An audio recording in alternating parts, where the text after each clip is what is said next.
Здравейте! Мога ли да ви помоля да се представите накратко? Казвам се Йордан Камджалов, съм диригент и съм много щастлив да бъда тук с тези свободни хора. Господин Камджалов, вие сте на Събуди се феста за първи път? За първи път. Точно така. Може да кажете каква енергия усещате тук на този фестивал? Правилната енергия. Правилната. Енергия на свобода, на простор. Най-важно е свобода, това е много важно. Сегашното човечето е много потиснато, много депресивно. И тук се случват точно обратни процеси. Сега направихме формата България пее, това, което беше изумително, че точката, на които на други места завършваме, тук се започва от тази точка. На други места се борим за това 100, а тук започваме от 100. Конкретно в момента говоря за формата България пее, което аз го наричам мобилизация на колективната интелигентност и чувствителност. Упражнения колективни през призмата на музиката, на движението, на ритъма. Невероятно. Всъщност това е една част от народа, която обикновено не може да се прояви, защото няма тази платформа.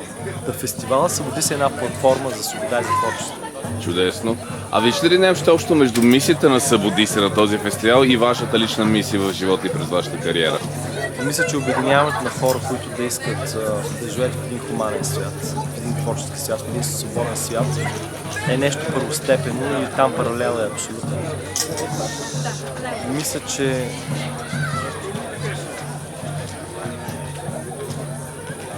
не мисля, че в момента има нещо по-важно от това хората да се срещат с други хора. Без от това нещо да имат просто работно, семейни или задължително някакви социални отношения. Да са там, защото те искат. Те са решили да бъдат там.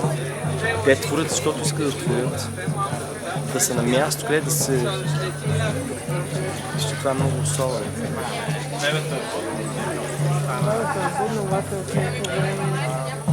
Всичко, което абсолютно липсва в нашето съвремие.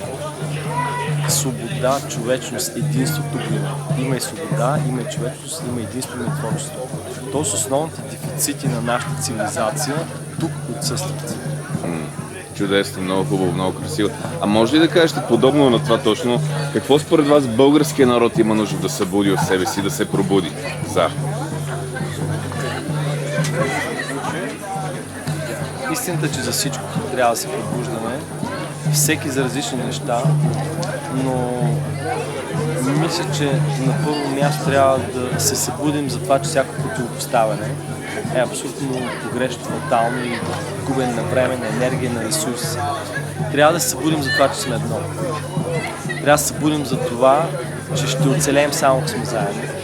Трябва да се събудим за това, че ще бъдем щастливи само ако сме едно цяло.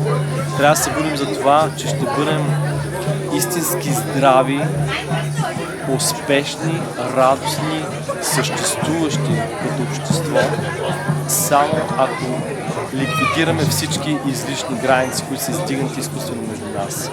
И точно такива форми са не просто един апел, а една реализация, една еманация, едно въплъщаване и доказателство, че това нещо е възможно. Аз не знам за по-добра новина от тая.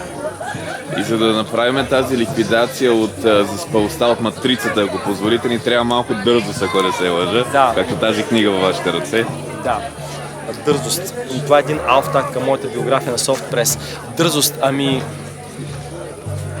Дързост. Знаете, тук в България това е музикална лаборатория за всички, се казва този формат, създаден е преди 10 години в СМГ, в Софийската математическа гимназия, колкото и да е парадоксално, прекрасно, е точно една проява на дързост, която тук на фестивала Събуди се надмина всички дързости.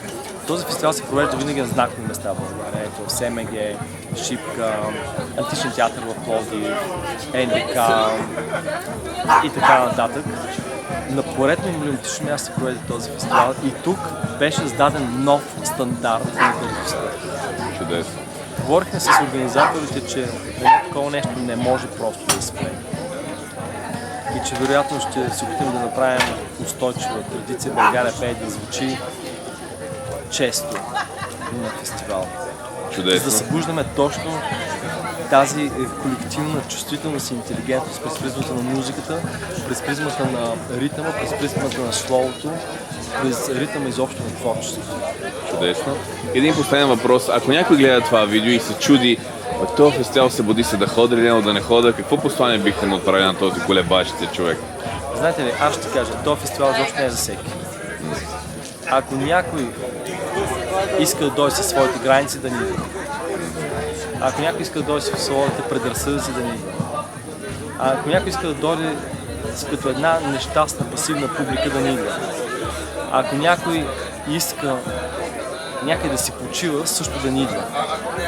Но всички, които просто искат да бъдат сътворци, да бъдат едно градивно общество, развиващо се дълбоко, високо, свободно, мисля, че тук ще намерят място за себе си.